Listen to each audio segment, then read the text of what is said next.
All right, here's something new that's never happened to me before. Getting two belts that are identical on the same day. Yeah, that's what's happened to me. Today is August 15th, and I went. This one's been in the works for a little over a month now. Well, roughly a month. This one I just scooped up sometime last week. This one arrived today from the post office. This one through DHL. The DHL office is like 5 miles from my house, so I happened to be in the area and I swung by and saw that they put that the shipment was on hold for some reason. So whatever the deal is with that. So I said if it's here, I'd like to pick it up, and it was there. So I got it a day earlier than what I was initially told. Um, so what I'm going to do right now is I'm going to take you through the unboxing of this belt. This is WWE Shop up top. Down here, Ali and Nas Altair belts. And I'll be right back in the blink of an eye. You're going to watch this unboxing with me. Stay tuned. All right, let's do this little unboxing. See what we got here. All I did was cut the tape and flip the top open so far. I haven't touched anything else, so this is as clear of an unboxing as you can get. Very, very nice packaging.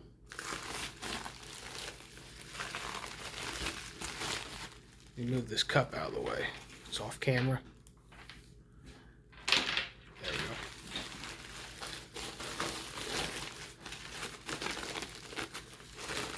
Let's see. Let's see, just pull it apart. There we go. Do the same thing on this side.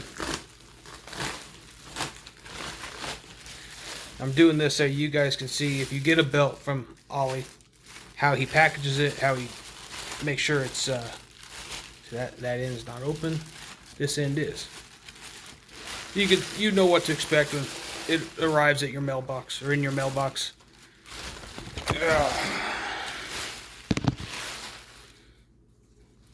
Leather is nice and soft.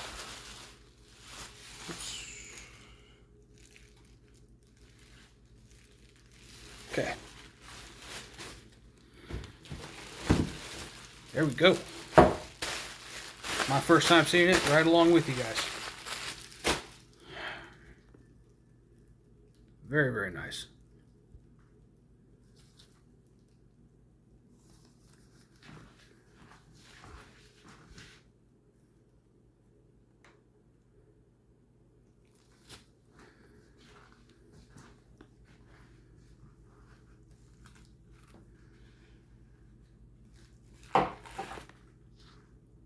All right, and we're back with this belt review after the unboxing.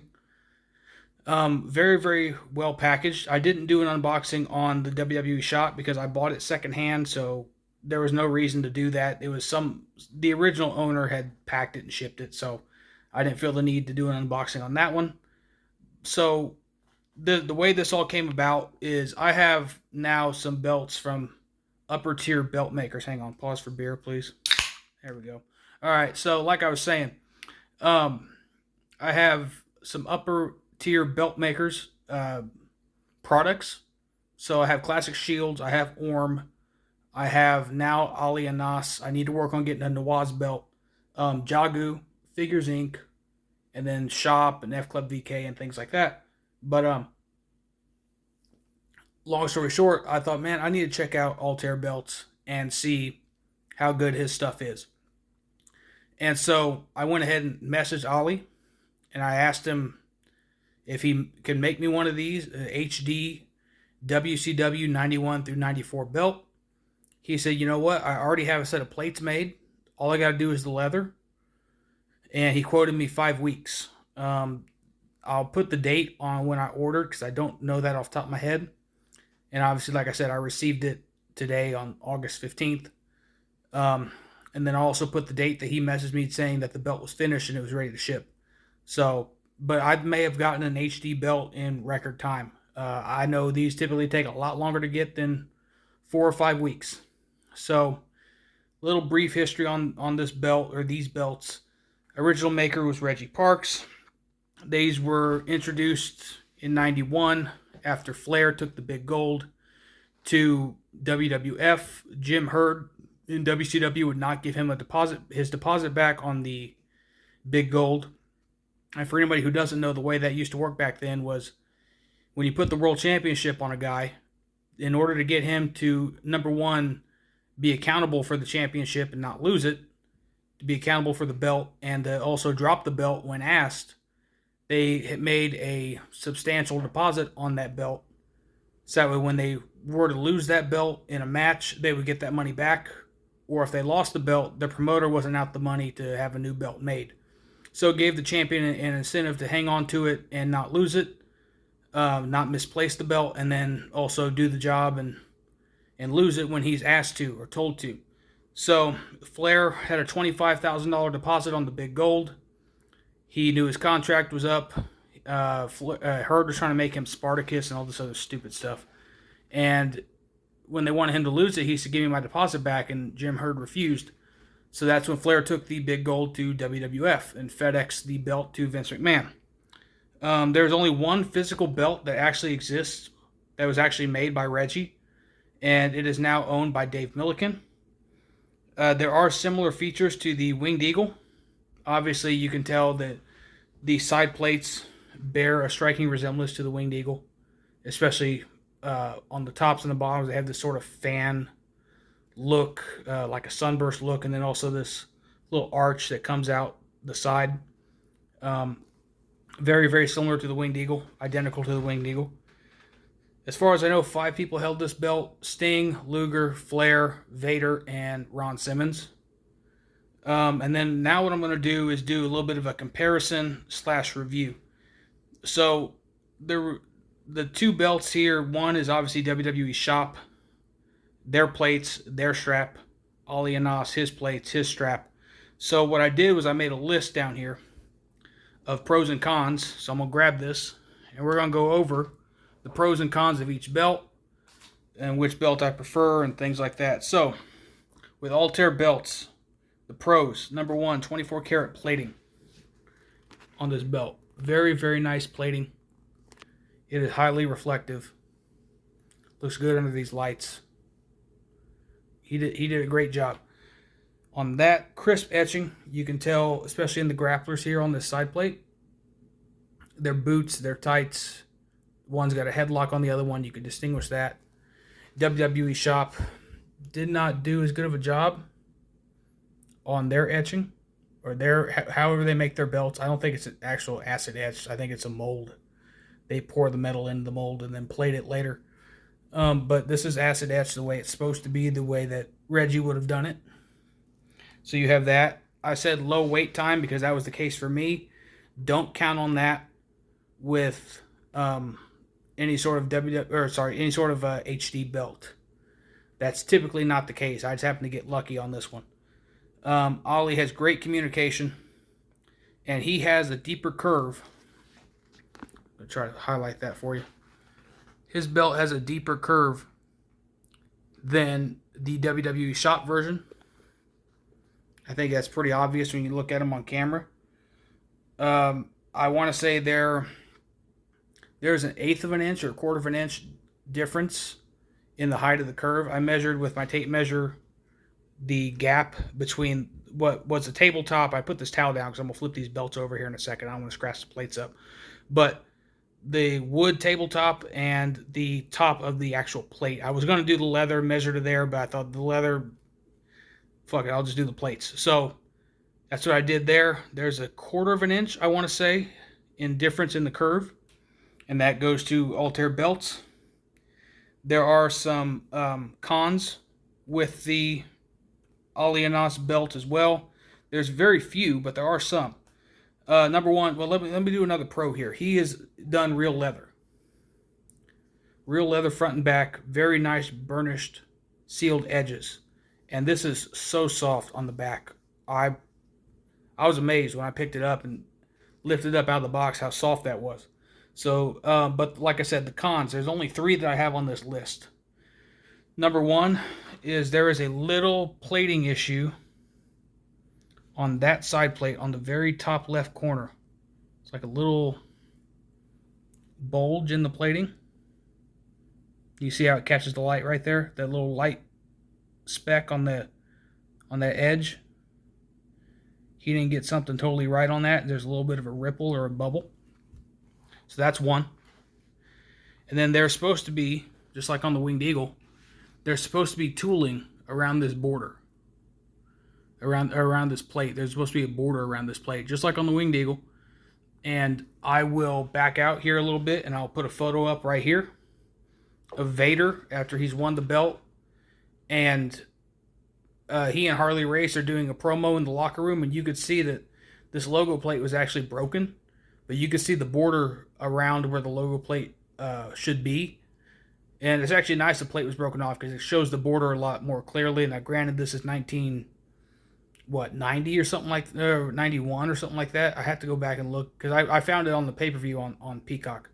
But anyway, you can clearly see there's supposed to be a border there, and that's one that WWE Shop actually did get right. That border around the logo plate. So there's one in the column for WWE Shop. And the other thing is the like I said, there were three. The plating issue, the logo plate doesn't have the tooling around the logo plate on the leather. And then the last thing is the World Championship, the WCW Championship tip. Now, he did do that, right? But the shape is incorrect. Look at WWE Shop's version. It comes down a little bit further. You see the difference side by side. There is a little bit of a difference in the shape of this tip. Now, I want to say what's more accurate about his tip over theirs is the fact that this is protruding out as opposed to being etched down into the plate. I think on the original belt, I think it was like that. 2x5 female snaps on this. And very, very nice belt. I have no complaints necessarily. I don't plan on returning it or complaining about it. There are just things that I have to point out because it's expected, right? Hang on a second. All right, and then with WWE Shop, pros for them. There's no wait time with WWE Shop, where there usually is when you have to get one from a maker, because obviously they make them. A lot of them they make to order. So there was no wait time on WWE Shop. You can go order them on Shop right now. They are, at the time of recording, $322, and there is no no shipping costs when you get to that. But there are taxes. You do get, with the WWE Shop version, you do get this belt bag with it. 91 through 94 replica. And I just caught that zipper across the plates. That's nice. Okay, so anyway, you do get a belt bag. And then the other two pluses, like I said, the tip is a little bit more accurate. And the tooling around the logo plate is more accurate. So you do get what I call shop quality plates. They're not going to set the world on fire. They're not the best plates in the world, but they will do. Relatively flat on the curve. Not a very pronounced curve, but it's there. Way better than their scratch logo Big Eagle. And this is right here. These are some scratches on the plate. Like I said, I bought it secondhand. I did clean it up as best as I could. There is always one little area that I miss, right? So like this area right here.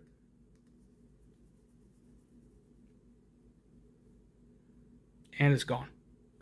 This is that polishing cloth that I was telling you guys about. The white sides for cleaning, pink sides for polishing. Do not make this your standard everyday cleaning method. Well, you're not supposed to clean your belts every day, but you know what I mean. Don't make it your regular method. Like I said, once or twice over the life of the belt. I've seen no damage to my belts, but it will take your plating off over time if you do it too often. So just keep that in mind. So the cons of the WWE Shop belt are obviously you're going to get fake leather. It's just, it's not great. It's not, and you don't even get texturing in these snap boxes. That looks more like a Jamar style stamping as opposed to Reggie, which is what this one's supposed to be. Let's see here. What else? The etching. So in these recessed areas of the plates, you can see there's a little bit of texture in and around, and these are all like little swirls, these little polishing marks that happen when you etch the belt. But you can see there's a little bit of texturing in there. This is machined out or poured into a mold, and there's none of that, and it looks very clean. But when you've seen a real belt in person, like a real Winged Eagle or a real Intercontinental or something, you know those recessed areas are supposed to have that texturing from being etched out of acid. So just bear that in mind. And that is not a piece of dirt, that's a piece of fuzz that was living right there. But anyway, so you have that. You have the etching that looks, I put artificial on my notepad over here. And then the shade of gold is not correct. Like I said, this is 24 karat gold. You can see the difference in the plating as opposed to the shop replica. So take that for what it's worth. I will say the plates on the WWE Shop, if you couldn't tell by the thumbnail or couldn't tell throughout this video, the plates for the WWE Shop version are a little bit larger. They're a little bit taller. They are 9 5/8 on the main plate, 9 1/8 on the Altair belts version. So 4/8 difference, half an inch difference. Width is 10 3/8 on this belt. It is 10 1/8 on this belt. That may have something to do with the curve. It may not actually. They may actually be the same width, but the curve is deeper and it throws my tape measure off. So just sort of understand that it may be actually the same width, but the measurements I got because of the curve of the belt, it does look a little bit slimmer. Doesn't look as wide. The inner side plates, see 4 3/4 here in the shop replica. They are 4 1/8 inches tall. Yeah, so we're measuring height right now. So 4 3/4 inches tall, 4 1/8 inches tall. So a little bit shorter on the side plates on the Allianas Altair belts version. And then as far as width, these are 3 inches. These are 3 1/8. And the flares or the sunburst pattern, or I just put them, I marked them as flares on my notebook. This little sunburst pattern along the bottom. On this version, it adds 2/8 of width to this plate, whereas over here, the flares add 1/4 of an inch of width to this plate. And then the outer side plates, you got 4 inches tall on this belt, 4 inches tall, 3 inches wide. And then same thing up here, you got 4 1/4 inches tall and 3 inches wide. So, and there's one last thing that I have to point out about the Allianas belt, and that is the shape of the strap. I'm going to put a photo up. Actually, I don't have to, but I will as well, just to corroborate what I'm saying, verify what I'm saying. This comes out and goes more square, right? This one is more rounded. It doesn't have a 90-degree turn right here and start going up. It's more curved. That one is actually more correct. And I'll put a photo up right here of Ron Simmons with the belt. And you can see that square tooling, that square border that encompasses the side plates.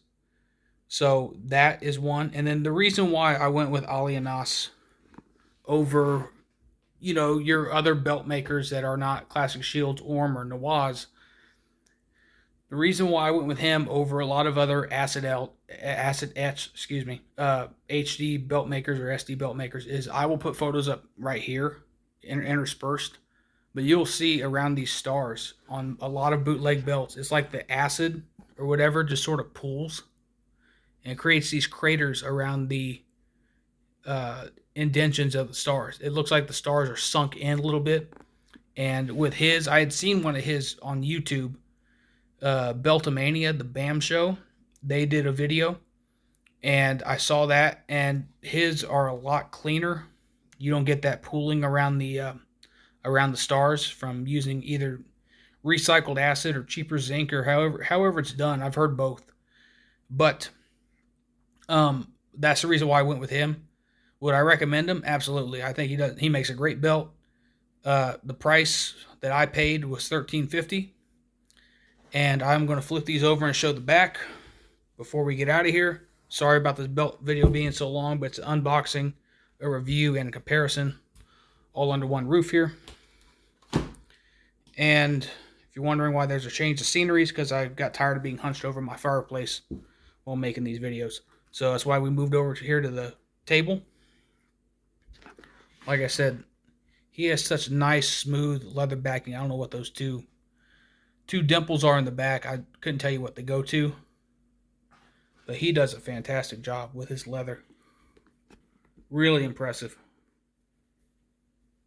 It's buttery soft. I love it. And then this one, you get your patch on the back. The one thing I find annoying is that the screws are covered. If I were to get this belt, I'd have it re-leathered, just because, I mean, it's decent, but nothing beats real leather. And this isn't even broken in. This is, I got it this morning, right around 11 a.m. So, sorry about this video being damn near 20 minutes long, but I wanted to go over the details of the belt with you. The history of the belt, the comparison between the two belts, and Hazard F5 said something really good on his video of this replica. He said, if you like this belt, buy the replica. If you love this belt, go and have one made. A real nice HD belt made. And I don't regret this one bit. I still don't know what I'm going to do with this. That remains to be seen. Stay tuned on that one, and I will see you guys later.